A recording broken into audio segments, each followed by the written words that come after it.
Hello everybody and welcome back to OMB Reviews. I am the critic who is a cynic. Hope you're doing well, and today I'll be talking about House of the Dragon, specifically the most recent episode, because let's just get it out of the way. I think that this show, for me at the very least, has actually jumped the shark from a very specific moral perspective, and this most recent episode is some of the most disgusting television that I've ever watched. And though some people might try to say, well, that's kind of the point, they're just trying to make you feel a certain way, and it's kind of trying to make you feel like the people that you're watching are despicable, I don't think that is how the images that we have seen in this episode and images that we've seen in previous episodes leading up to this one, I don't think that's how it really seems to be intended to be. It seems almost like they're trying to show you this shock value stuff, one, for people to talk about it, and then two, because it almost seems like there's this attempt to normalize this kind of debauchery, this kind of just disgusting moral depravity. And so, well, let's just go ahead and dive into this specific episode, because I think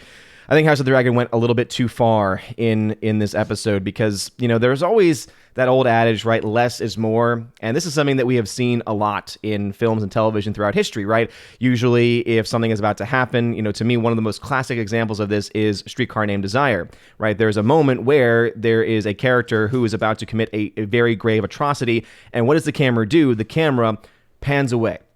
Right? And some might try to say, well, that was because it was during the era of the code, and the code restricted creativity and it restricted filmmakers.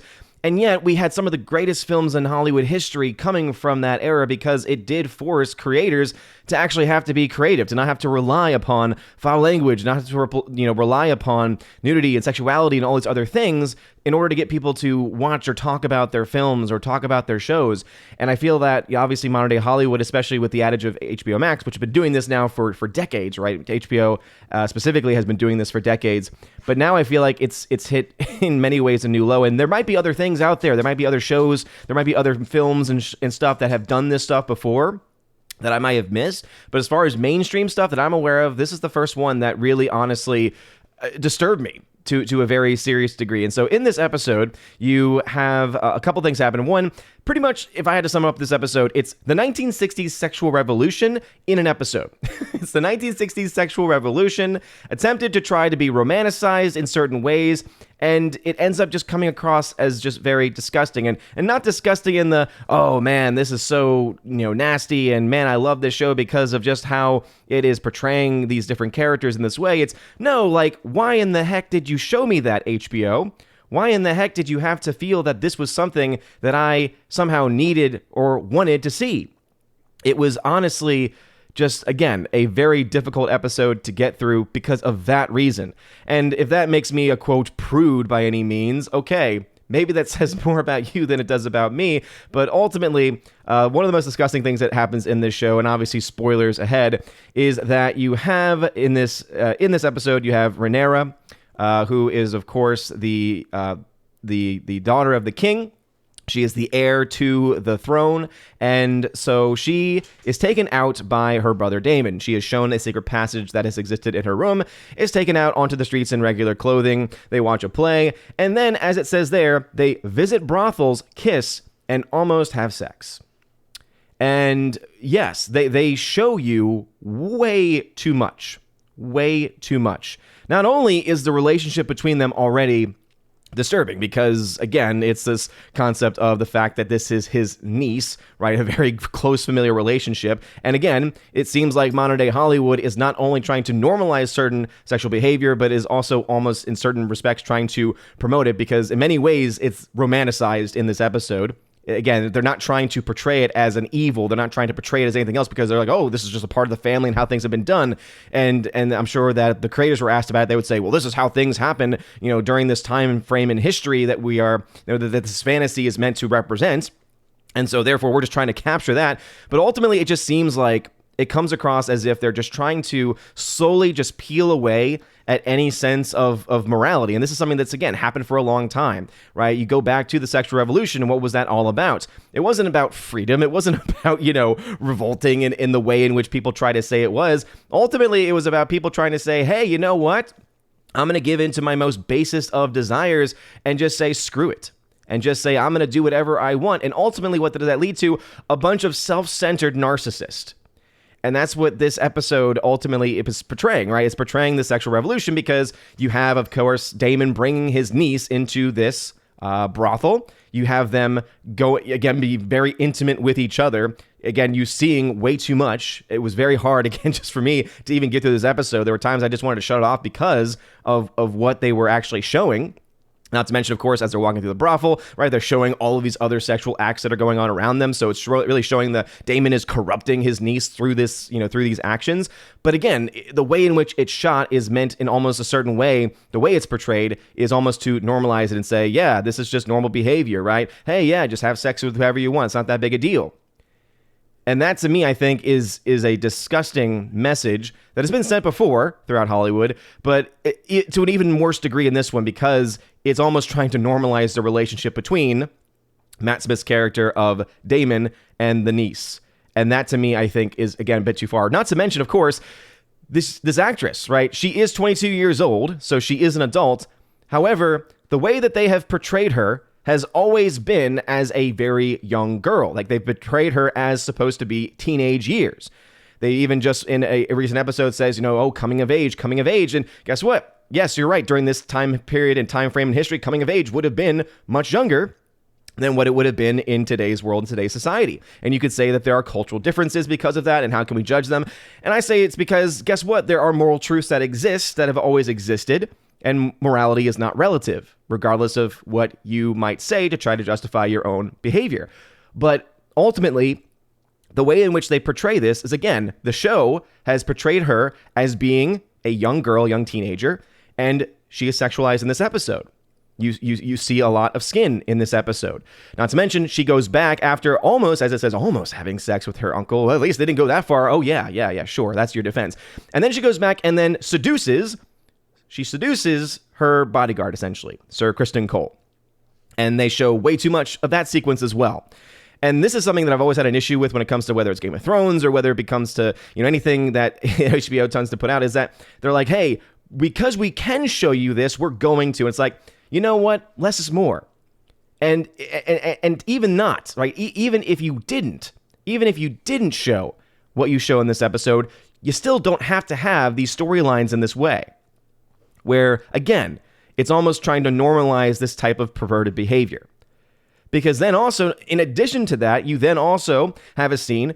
Remember how, again, Hightower, the young Hightower girl, she gets married off to the king, right? And then what happens? They jump ahead 2 years and she has a son. And so from that, you're able to say, okay, well, clearly she and the king had relations and they had a child. Well, they decide to show her, this one actually younger than the other actress. Again, people will say, well, she's 19 years old. Yes, she's 19. Both of these actresses have almost no credits to their name, only just basic, bare, unknown television credits to their name. And yeah, guess what? They are now, for the first time in their careers, being sexually exploited in this way. Oh, well, it's their choice. They're adults. You're just, overthinking this. No, I'm not, because again, they are showing way too much. And the fact that they have to feel like they have to do this makes you wonder why. Why is it that this is a part? Again, this is based off a book. So if this is part of the actual book, it makes me start to question, okay, George R.R. Martin, I knew he was messed up before. Now I'm starting to see a trend in his books and his novels. And now I'm starting to think, oh boy, is this guy trying to play out some weird fantasies that he has in his novels, in his works? And then in addition to that, is Hollywood trying to say, oh yeah, we want to actually play that out on screen and actually show you all of these different elements. We don't want to, hold back, and we don't want to, fade things away. So again, just the fact that they have, again, portrayed these characters to be young, right? To portray these kids to be kids, basically. Because to me, someone who is that young, even if they're a legal adult, they're still kids. We know that the age of development has now gone so much further in our life because of how society itself has just become so depraved in so many different ways. And so the fact that they have portrayed these characters in such a way, and then they are showing you the things that they are, it's almost as if they're trying to say, hey, guess what? It's consensual. Or, hey, it's all about freedom, man.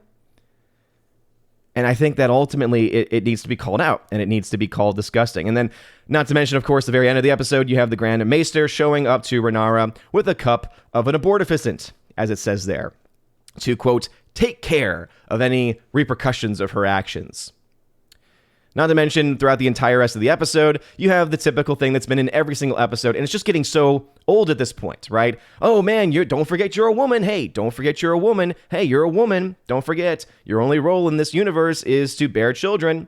And it's like, okay, yes, we've heard this now every single episode in some form or fashion several times.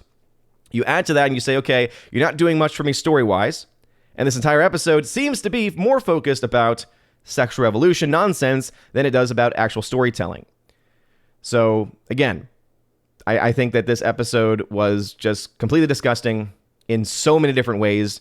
And I think that their attempt, or the seeming attempt, to try to normalize certain kinds of behavior, and in many ways to exploit these young actresses in this way, to me just shows just how corrupt and how disgusting modern day Hollywood has actually become.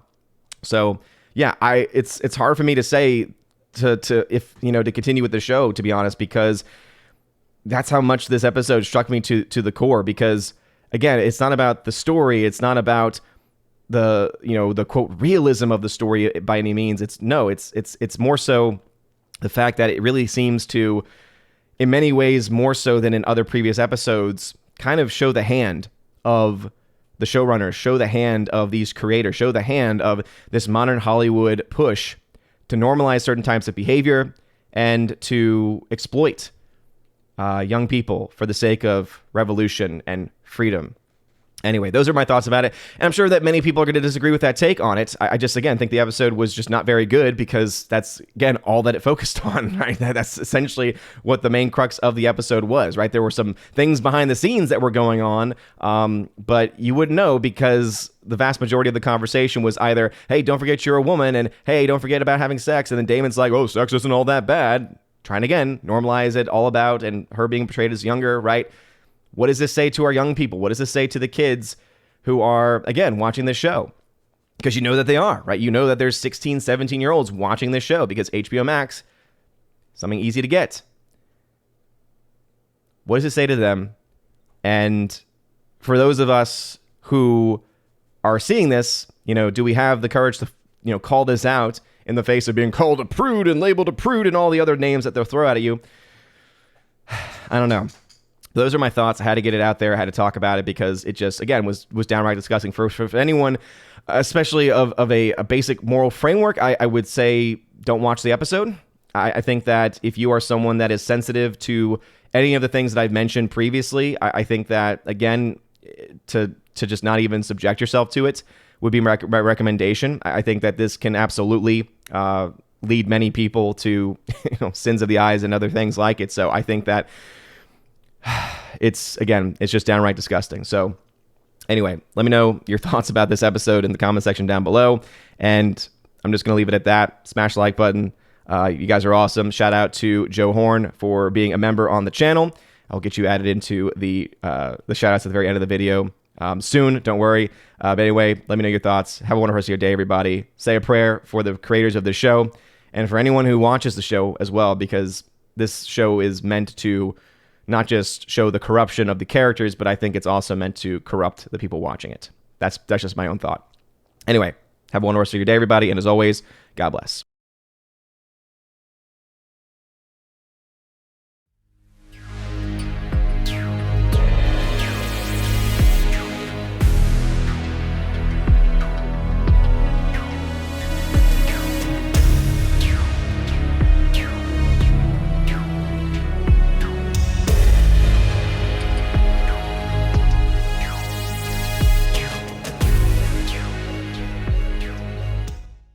And now for a huge shout out for all of my September Patreon, Subscribestar, and Locals members. Starting off with my Patreon members, Chris from the 80s, that's his YouTube channel, Garrett Searles, Hymir Irie Hymason, Jeff Toon, Jonathan Carney, Laura, the Modern Major General Story, Orange Eye Reviews you can also find on YouTube by the same name, Rosetta Allen, YouTube's name is Eagle Rider, Stan Andrian, and Miss Martin Muses, and that is her YouTube channel. Thank y'all very much for supporting me over on Patreon. Also, for all my Subscribestar peeps, Matt317, that's his Twitch channel name, support him there. Storm Tracker, The R, Fast Reaction, Mr. Roy, J-Rod the Beer Guru, and the K-Man. Thank you, K-Man, as well, and you can find him at xtheboundaries.co, and thanks to all of my Subscribestar members. And lastly, to my Locals members, Locals has definitely been hopping a lot more recently. Shout out to Miss Minnesota Hockey Fan, How About a Hockey Player, UAB UAB Mad Dog, Mike Jackson for the win, Brett D90, and the amazing lawyer Robert Barnes. Thank y'all for supporting me over on Locals. And if you want your name shouted out vocally at the end of every single live stream and video, make sure that you support me over on Patreon, Subscribestar, or Locals. And you can find out more information about it on those websites, and check out the top link in the video description below if you want to find out more about how to get that, access to podcasts that I do with John the Flickinger, and also how to be featured on the Chosen of Valhalla live stream, which I do once a month with my Chosen of Valhalla members. And it's always a lot of fun. Anyway, that's going to be it for me today. You guys all have an amazing rest of your day. Have a wonderful rest of your day. Beautiful people. And as always, God bless.